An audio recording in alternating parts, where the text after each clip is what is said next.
I'm Efrem Graham.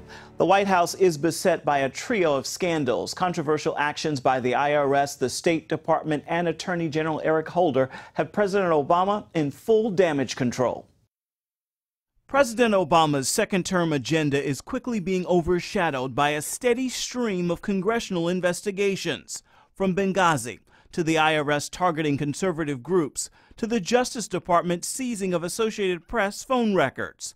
The president is working to get out ahead of the scandals bearing down on the White House. He spoke to the nation Wednesday, taking the IRS scandal head on by announcing the acting commissioner would resign. I will not tolerate this kind of behavior in any agency, but especially in the IRS, given the power that it has and the reach that it has in all of our lives. The president's announcement comes after days of being hammered by outraged Republicans. My question is, who's going to jail? Attorney General Eric Holder told Congress the scandal is being investigated.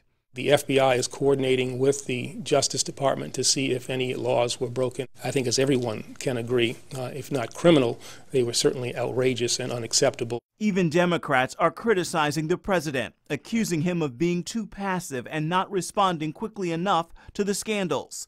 The White House insists President Obama had no prior knowledge of the IRS scandal, but there's a long history of presidential abuses involving this agency. Political analyst James Bovard wrote in the Wall Street Journal that the IRS has been often used for political purposes in administrations from Franklin Roosevelt to John F. Kennedy to Richard Nixon. Former IRS Commissioner Stephen Miller appears before a congressional committee Friday. Just the beginning of a long string that could easily lead to a long, hot summer in Washington for the administration. And joining us now with more in this story is Dan Gainor, Vice President of Business and Culture at the Media Research Center. Dan, what was the initial response by the media to the Tea Party scandal, and have we seen a change? Well, the media got very upset about Benghazi, and so that happened. The Tea Party, the IRS scandal landed right on top of that. They got a little concerned, and then they've gotten progressively more. That scandal blew up right as the AP scandal hit, putting the media on a very adversarial situation, at least briefly, with the administration. So that story has escalated in a big way. It is widely considered. Chuck Todd from NBC was talking last night. It's definitely the scandal the administration has to squash because it's really got legs. It's something easily understood, I think, by the American public. Now, you believe the Obama administration is starting to lose support from the major media. What examples are you seeing? Well, at least for now. The media are fickle. That could easily change. But right now, all the media are, turn on ABC, CBS, NBC, or look at the front pages of most of the nation's top newspapers. You see at least the IRS scandal. In some cases, you'll see the Benghazi scandal. And in the top papers, you're also seeing the government's investigation of the Associated Press. That's a bad trifecta for the government because it puts them not only in a difficult situation where they're seen as investigating their opponents just like Richard Nixon, but they're seen at war with the press, again, just like Richard Nixon. On the case of the IRS, do you think we would see even more media interest if the IRS had targeted groups with words like progressive or liberal in their names?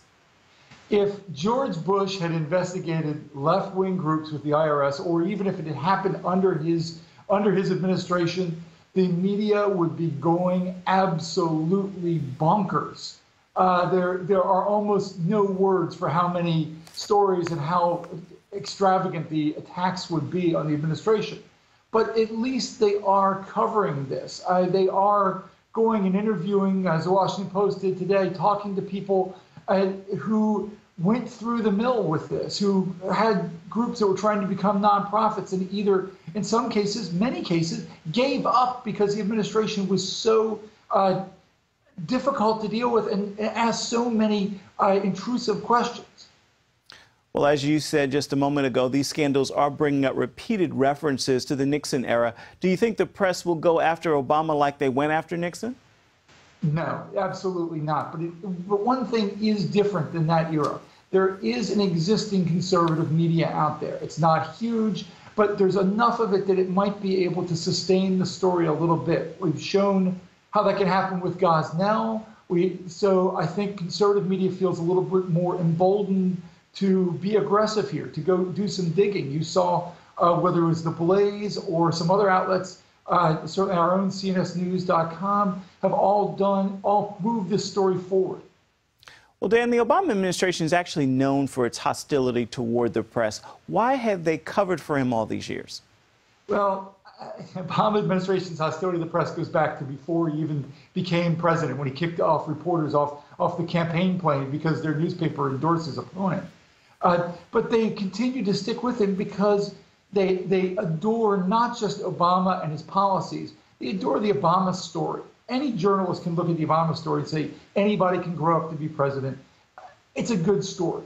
But when they're directly investigated, when they're directly lied to, as they were with the Benghazi talking points, no self-respecting journalist is going to take kindly to that. Indeed. Now, you point out that the Washington Post is even tying Eric Holder to the AP subpoena scandal. Could we see top officials lose their jobs over these scandals? Well, Obama threw the easy one under the bus yesterday, getting rid of the temporary head of the IRS, who, by all appearances, lied to Congress, which last time I checked, that could put him in legal jeopardy. Eric Holder is the guy most on the firing line. Journalists hate the AP investigation for all that he's trying to say. He's got hands off. He still gets caught up in that one. Beyond that, I tell you, the person who's most vulnerable right now is Jay Carney. Jay Carney's open lies to the press corps make him vulnerable for one reason. He's an easy guy to replace and get a short-term respite from the media and get a reset button with the press. All right, Dan. Get rid of him and have a little clear sailing. All right. Thank you so much for your time. We're out of time right now, but we appreciate you. Thank you. Looking forward to talking again. All righty. Thanks.